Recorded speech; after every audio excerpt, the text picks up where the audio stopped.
چشم اگر حق بین نباشد کور بودن بهتر است. السلام علیکم و رحمت الله و برکاته. به کل پدران، مادران، برادران، خواهران، عموما هر شخصیتی که الحال ما رو تماشا دارد، همچون برادرتان از همت خواهش میکنیم تا آخر همین برنامه را تماشا کنین، چون آن سخنهایی که در دل من بود میخواهم در همین برنامه گپش زنم. در هر برنامه نمیخواهم که همین سخنها را گپ زنم. انشاءالله که همش در همینجا گپ میزنم، حقیقت حال خواهید فهمید. هر کسی میخواهد قبول کند، هر کسی نمیخواهد اختیار دست خودش را هست. می نداریم از همون دوستایی که همین قدر ما رو سیاه و سفید میکنن، یکم از بری ما نرفتن تا حال با ما باوری دارند و دوست میدارند، از همتون می ندارستیم. خب اون انسان هایی که ما را تهمت میکنند و دشنام میتیند، اونها را به الله میسپاریم. خداوند هممون را هدایت کند. از همت خواهش میکنیم تا آخر همین برنامه تماشا کنین، بعد فکر عقیدتون رو در زیر کامنتاریا نویسید. خب برنامه را شروع میکنیم. با دقت گوش اندازید. اگر دیده باشید اسم شریپوف یک بلاگر یک بار در ضد من نوار کرده بود. زیاده 300 چند هزار تماشابین گرفتگی است همون نوارش و بسیار دوستان من نوشتند که چرا در این جواب نمیگردانی. یکم بار او را به خدا سپاریدیم. دیروز باز یک نوار دیگر کرده است. حالا هم اول به خدا میسپاریم، دوم به جواب نمیماند. از سخنهایی که من بهر شما میزنم این تنها برای دوستای خودم است، برای برادرها، برای ابونچیای خودم هست. ان شاء الله که شما بفهمین حقیقت حالا، بعد ان شاء الله که من این انسان خیل نمیگذارم. خب ببینید که با ما چه گفتگی هست. باز یه رپ گذاشتگی هست که من همین رپی که او گذاشتگی است، من چندین نوارم در گفتگی هستم که دوستان عزیز ما همین کارا را کردگی هستیم. همین خطایی که گفتگی ما گفتم که ما همین کارا را کردگی هستیم. اول خداوند ما رو هدایت کنه، خداوند ما رو ببخشد. اگر به شما یگان ضرر از همین نوارهای ما رفته باشد، عذر زیاد از شما هم بخشش طلب میکنیم. ما همین سخنها را چندین بار در نوارهای خود زدگی هستیم. شرط نبود که این انسان امروز خیسه با همون گناههای پیشینه مرا رو زده ایستاده است. از کدام سبب؟ از سبب بینوار بدن، از سبب تماشابینشون کم گرفتن. میدونند که در ضد من نوار کنند باز تماشابین خوب میگیرد، ابونچی‌های زیاد پیدا میکنند. تنها از همین سبب است. خب میخوام اول درباره خودم یک چند سخنها بهراتون برسونم، چون که در چندین نوارهای هم گفتگی هستم که من نه قاری هستم، نه عالم هستم، نه ملا هستم، نه شیخ هستم. یک انسانی که حدیث ها را خوانده بهر شما پیشنهاد میکنم. اگر من میگفتم که ها من قاری هستم و ملا هستم، شاید که بسیاری میگن ای تو تعریف میکنی، رو تا سیاه میکنی، تو شیطان. خیلی هر گپ مردم هر خیلی فکر میکنن. انسان باید که خودش تعریف نکنه. انسان باید که خودش نگه که من عالم هستم، من قاری هستم، من دیگر هستم. خداوند خودش بدونه که ما کی هستیم، ما از کار و عمل ما خداوند با خبر است. همینش برای ما بسنده است. نه که میخوام که همینجا برای شما برسونم که چون که چندین انسان ها نوار کردن که اسلام خبری ندارد، یک جاهل است.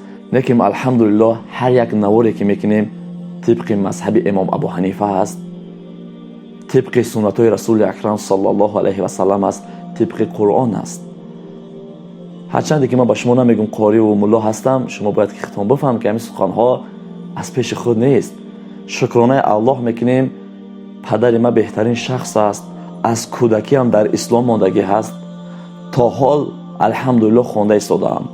خداوند بازم دعا کنین که علم ما را زیاد کند تا زیاد شود. ان شاء الله این برای فایده ما و شما است که ما در باور کنیم بسیار از دوستان نویسندگی هستند که بسیار قاری بچه هستند که ما الحمدلله خیلی خواندگی هستیم، ما 30 ساله 40 ساله هستیم. باز از من پرسان میشوند و باز ان شاء الله میگه که ما بسیار چیزها را با از تو آموخته هستیم. این جای مینت و جای تعریفش نیست دوستان عزیز. الحمدلله خواندگی هستیم که بهر شما طبق حدیث ها و طبق کتاب ها بهر شما رسانده ایستاده ایم. من الحمدلله چندین کتاب ها را ختم کرده هستم. خب دوستان عزیز میگذاریم به همین اسم شریپوف. ای اسم شریپوف، قصد جانی من مکن، جانی من در دست اوست. گر او مرگم را نخواهد کار تو بیفایده است. عزت از جانب خدا هست. خدا هر کس عزت داد تو او را نیست کردن نمیتوانی. اسم شریپوف میگوید که صدای امید بسیار خطاگی ها میکنه، فکر میکنه که همیشه رفتن میگیره. وقتی که من باشم من ایرا اشکار میکنم، یعنی خشه میگه. بدونین که صدای امید کسی دارد که از اسم شریپوف میلیارد درجه بالا هست. همون کسی است که همین اسم شریف گمراه را آفرید. این الله هست، من الله دارم. این را فراموش نکنین. باور میکنین چه نام زیبا دارد محمد؟ صدقه ان همون نام شود این انسان. حیران میشوم که امروز میبینیم چه نامهای زیبا در انسانهایی هست که بسیار گمراه و جاهل است. مرا میگه تو دجال زمانوی هستی، دلیل بیار برای کارت، نزد خدا تو جواب خواهید گفت. اگر تو از حدیث ها از قرآن با خبر میشدی، تو هیچگاه انسان دجال زمانوی نمیگفتی. تو از دجال خبر نداری که کی است و چی کار میکند. بگذار هر چیزی که میگی الحمدلله همه نواران طبق سنت رسول اکرم صلی الله علیه و سلم است، طبق اسلام است، طبق قرآن است. شاید که بگی که تو در چشم مردم خاک میپوشی که ای اسلام استفاده بوده و پول به دست بیاری. خدا میگه کسی در راه من باشه ای جایش میتونیم که خبر نمیشه. به خدا دادگان بحث مکن، زیرا آنها را خدا داده است. من پول کار میکنم، چی کار نمیکنم، الحمدلله مردم مثل شما به گمراهی نمیکشانم که بیاین اینجا قیمار تحت سلک موندگین دورین در همجا آبونه شوین، اینجا فایده خوب میبینین، 5000 شما دا میتین. یعنی که ادمین اکسپرت رکلام نمیکنم.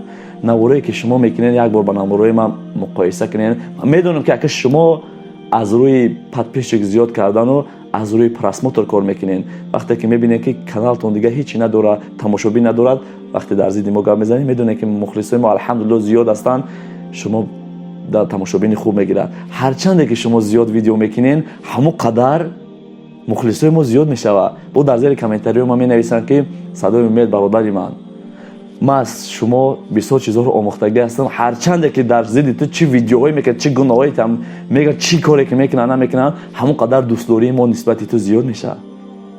من میندارم ای ان همه خیلی انسان ها، من پروایی ندارم بر زید ما چقدر نوارهایی میکنید. من باید سخن همه انسان سختم رسید که میگه نزد دوملا یک دوملا رفته، همون دوملا رو هم فریب کرده است که دوملا از خبر ندارد. یعنی که ایشان سراج الدین میگه تو نام ای حضرت به زبان نگیر، تو گردی خاک پای ای حضرت نمیشی. الحمدلله این انسان مرا خوب میداند. اگر مرا نداند با من برنامه ها نمیکند. فرزندای این مرا خوب میدانند، خوب میشناسند. تو میگی که این نمیشناسد. الحمدلله ما رو خوب میشناسد، خوب با خبر است همه کار و احوال ما. برای همین تو نمیدونی که چی گپ زنی که مردم تو را باور بکند. این اسم شریف میگه که اگر من سری راهی صدای امید نگیرم، روز میشد که صدای امید میگه که آب طهارت مرا بخورین، فایده ناک است. نعوذ بالله، استغفر الله. علم غیب را کس نمیداند به جز پروردگار. هر کسی گوید که میدانم از او باور مدار. خدا میگه آینده کسی را کسی نمیدونه. این انسان آینده مرا گپ زده است. اگر خدا گوید که آینده کسی را کسی نمیدونه، نباشم این جادوگر است. البته که وقتی که آینده مرا هیچ کس نمیدوند، وقتی این گپ میزند البته که جادوگری میکند، اما جادوگرش هم نمیدوند. لیکن خداوند هدایتش بکنه که میگه که زیر کامنتاری صدای میده نظر میکنم همون قدر دشنام است، همون قدر حقارت است، همون بسنده براش یک بار زیر کامنتاری خودت نظر نمیکنی. همین ویدیو که در زید من کرده هستی الحمدلله ما تماشا کردم، باور کنین بعضیش بسیار سخنهای زیبا گفتگن ما را در کانال خودت، ما را سخنهای زیبا میگن، لیکن با تو میگی اوای او دلیلش میکنی. لیکن تو نظر بگی که چقدر حقارت در زیر کامنتاریات. یک بار بخون بعد میفهمی خودت حقیقتا. همون حقیقت برادرای ما در همون کامنتار می نویسن، اما میگیری نیستشون میکنی اوای را. حیفی تو برای انسانی که چنین نام زیبا را بر تو گذاشته هستند. برادرای عزیزی که همه تماشا کردین، لایک موندین، در زیر کامنتاریاش مرا داشتم دادین، از ثبت همه شما چی بهره میگیرین؟ ای ثبت های همه انسان، یا اینکه از همین ویدیو که در زید من کرده شما چی فهمیدید؟ همون رپی که گذاشت، همون نگری که در همون جمان که برای مسخره کردن من، آیا به شما همیشه گونه نوارها پسند است؟ ما را سیاه میکنن، به شما پسند است؟ من پروایی ندارم، عزت از جانب خدا هست، عزت به من خدا میتید، نه این انسان. ای همین سبب دوستان عزیز، این انسانی که در زید من نوار کرد و شما همین باور میکنین، بگذار باور بکنین، بگذار چیزی میگین وای فکر عقیده خودتون است. من مثلا شما رو نمیگم که شما در این انسان باور نکنین و قبول نکنین. شما یک مقایسه از نوارهای ما با نوارهای اینها کنین. بله من یک بار کنکورس کردم، لیکن من الحمدلله من میدونستم که حرام بود. نه که من در روز او زن گفتم که همین برادرها رو من ایخی فهمانده بودم که شما همجا سومه که میپرتوین، شما گویا که یک خیر گفته پرتوین، شما خیر گفته پرتوین، ما تو همه دامو زنک برده خیر کنیم. بگذار که ان شاء الله که کاری ما هم گناه بود، ما توبه کرده هستیم، در بین مردم خودمون نوار کرده گپ زده هستیم. نه که شرط نیست که این انسان بدرویا با همون گپی که من خودم گفته هستم، خودم گردن گرفته هستم، باز برو رو ما را سیاه کند و رپورا بگذارد و باور کنین دوستان عزیز، یک بار خواهش مرا رد نکنین، یک بار بدروین بیکار شدین، نوارهای مرا مقایسه کنین، تماشا کنین، بعدا بدروین نوارهای این انسان را تماشا کنین، خودتون خلاصه خودتون را ببرید. این برای شما بسنده است. این انسان اگر میخواست که همین سخنهایی که در نوار کرد با من خودم بگم و من خودم اصلاحش کنم، سایت‌های من همش عیان است، نمرم در شبکه‌ام هست، با من مراجعت میکرد، میگفت که خیلی کارهای خطایی نه که من الحمدلله یگان کاری من همین انسانی که گفتگی است، این گپای همش تهمت است و من چیزی که توبه کرده هستم، خدا میگه وقتی توبه کردی او را دیگه یاد نیار، چون که من او را بخشیدگی هستم. مثل طفل میشه که گویا که نو از مادر تولد شدگی هستی. انسانی که چه گناهایی میکند توبه کند، مثل طفل میشد که نو از مادر تولد کرده است. یگام انسانی نیست در این دنیا که خطا کردگی نباشد. کلی بنی آدم خطاون، همه انسان خطاکار است، خطا میکند، به خطا آن ذات پاک است. با آن همین سببی که او ذات پاک است خطاهای ما را میبخشد. خداوند میگه که اگر تو در دنیا گناه و خطا نکردی، در درگاه ما توبه نکردی، من این قوم نیست میکنم، قومی را پیدا میکنم که او گناه کند، در درگاه ما توبه کند، من این را دوست میدارم. خدا میگه ایرا این انسانی که امروز صدقه این نام محمد صلی الله علیه و سلم، نام زیبای رسول الله را در نام خود گذاشتگی است، صدقه انا همین نام شود. سخنهایی که در اینجا زده ایستاده ایم برای سفید کردن خود نیست، قسم به خدا اگر برای سفید کردن خود میشد تا امروز همین نوار میکردم که او چند بار شد در ضد من سخنها میزند، لیکن به خاطر خدا خب نشستیم. الحال که خسته به نوار هستند نمیدونن در ضد من نوار میکنن. من همین نوارم کردنی نبودم، اما من از این انسان نه سایچه دارم، رقمهاش هم ندارم، سراغش هم ندارم. اگر من سراغه این انسان هم میدونستم رفته خونهشون، من میدونستم با این انسان چیکار کنم. یک بار به خدا سپردیم، این کارم با خدا میسپاریم، اما به جواب نمیگذاریم. کسی که سراغه همین انسان داند میتونه در زیر همین کامنتر بنویسد، برای من خیلی ضرور است، خواهش میکنیم. من نمیخواهم که هر روز در ضد این خیلی انسان ها نوار کنم. من بیزارم از خوشونم، از نوارشونم. و در علمو میکنه که چی نامی زیبا دارد و میخیزه تهمت میکنه. قسم به ذات پاک ببینید دوستان عزیز که من همه انسان این بار به جواب نمیگذارم. تهمت های گردگیش به گردن میگیرد خدا خواهد ان شاء الله. من اگر سراغه میدونستم نوار نمیکردم، راست خونهشون میرفتم، من میگفتم یا با این چیکار کردن من معلوم است ان شاء الله. میشیند و به گردن میگیرد هر تهمتی کردگی است، یا اینکه به گردن هم نگیرد هر سخنی گفتگی است دلیل میبیارد برای من، در نزد من دلیل بیارد که تو همین کار کردگی هستی، من کردگی باشم، اگر خودم گپ زدگی باشم این انسان حقوقی گپ زدنی ندارد، هم در نزد قانون هم در نزد خداوند. اگر شما فکر کنید که این انسان دوستی ما است برای فایده ما گفتگی است، نه این خیلی نیست. اگر این دوست میشد به خودم مراجعت میکرد. وقتی به خودم مراجعت میکرد من ان شاء الله هر یک سخنی را گوش میکردم، همون ان شاء الله که اصلاح میکردم. نه که این انسان دشمنی ما هست. اگر دشمن نمیشد مرا دجال زمانوی نمیگفت. دجال همون شخصی را میگن که مثل تو برای انسان یک مؤمن و مسلمان کاری میکند که خیزد یک سخنی ناجا گپ زند. لیکن الحمدلله با صبر هستم.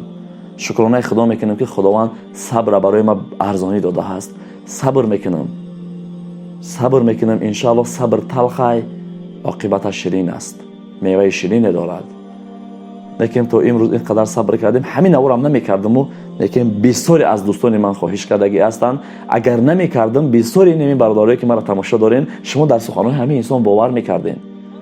من دیدم که همون قدر رای گذاشتن در همون انسان. باور کنین در زیر کامنت‌ها هم قدر سخن‌ها زده است. در حیات شخصی من انسان چیکار دارد؟ اینکه دیگران چیکار دارد؟ مردم یک چیز سخن میکنن، نگو او کیه؟ شما چی میگه؟ ما کسی باشه نباشه، ما در حیات شخصی کسی کاردار نیستم، تماشاش میکنم تا از اونجا یک پند گیرم. اگر سخنی اونها برای من پندآمیز باشد، گفتم که شما که چی میگه؟ سخنش گوش که چی گفته ایستاده است. آیا شما بگین که کدام نواری ما به شما ضرر کرده است؟ آیا همون کنکورس اگر همون ضرر کرده باشه ما همه شما عذر خواهش کردگیم، بازم عذر میخواهم. یعنی که یگان ثبت ما به شما ضرر رسونده باشد گپ زنین، من ان شاء الله که اصلاحش میکنم. لیکن الحمدلله ما حرکت میکنیم که نواری ما بهر شما فایده‌ناک باشد. لیکن به همین اسم شریف فاس کس برسونین که دوستانی از کسی دوستی ما برادر ما باشه بگوین که از خدا بی‌ترس، از خدا بی‌ترس. ما میدونیم که برای پرسموت و برای پادپیشک زیاد کردن کرده ایستاده. یک بار در زیدی من نوار کرد، همون نوار شما اگر ندیده باشه ای همه بلندترین پرسموت هوای ما هستند. از روی ما پادپیشک جمع دارد، از روی ما تماشابین گرفته ایستاده است، از روی ما پول کار کرده ایستاده است همین انسان. باور بکنین دوستان عزیز، این بار هم کرد میدوند که تماشابین میگیرد، میدوند که پول کار میکند.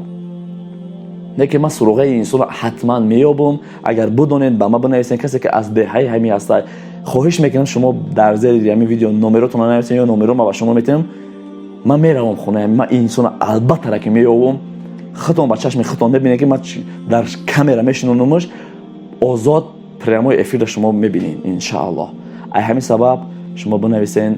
ما باور کنیم با کسی بدی نداریم، نمیخوایم کسی را سیاه کنیم، نه که از حدی بعد هم گذاشتن. او انسان‌هایی که نو بلاگ میشن در زیر من نوار میکنن، همتون احتیاط کنین در حیات. با همین اسم شریف یک سخن گفتنی هستن. آیا پدر و مادرت همین قدر ما را تهمت میکنی، دیگران را سیاه میکنی، قیمه رکلام میکنی، مردم با فند و فریب و هر نوارهای فحش به معنی را میکنی؟ آیا چیزی نمیگه؟ هر انسان از همون نوارش معلوم است که چگونه تربیت یافته است در حیات. ممکن که پدر و مادرت مثل خودت باشه، یه خدا میدوند. نه که ان شاء الله ما با هم نزد پدر و مادرت میروم. سخن‌هایی که من میگی من ان شاء الله در نزد پدر و مادرت میمونم. تو میگی که وای مادر مرا دشنام داد، یک بار نوار کردی گذشت، باز در همین نوارت مادرت کش کردی. حیفیده برای انسان که هر نوار میکنی مادر اخته در همجا میبیاری کش میکنی ایروی پرسموتر ایروی پل نمیشم تو در پل باشتر مادرت هم اهمیت نداره برای تو. ای سخن‌هایی که من حاضر گفتم ای تنها به همین انسان دخل داره، چون که اینقدر ما رو شرمنده و اینقدر سخن‌های ناجور میگه که با ما سخت برسه. این سخن‌ها رو گفتم که تو کنی به همین سخت میرسد یا نه؟ خیلی انسان که ناموس نداشته باشد او انسان نیست. ما این را انسان حساب نمیکنم. مثل انسان خدا آفریدش، خدا این انسان آفرید، اما از روی فعل رفتار و سخنرانیش انسان گفته نمیشد این را. اگر ما تنها نیتم پول میشد، مثل تو برای انسان میخواستم نوار میکردم، مثل تو برای انسان ادین اکسپرت رکلام میکردم، مثل تو برای انسان. تو میدونی که چقدر پول میتونن تا شما را. لیکن الحمدلله پرام که کار کنم سخن خدا و رسول گپ میزنم. همه پادپیشکای ما خداوند همتون رو نگهبان باشد، حق ما با دعا باشین، همتون رو به خاطر خدا دوست می‌دارم. خداوند یار و مددگارتون باشد. در حق دوستاتون صدای امید با دعا باشین. من میدونم که هم قدر سیاه میکنن ما را، باز شما ما را دوست می‌دارید و گپ‌های اهمیت نمیتین. از همتون می‌ندار هستم. خداوند یار و مددگارتون باشد. فی امان الله.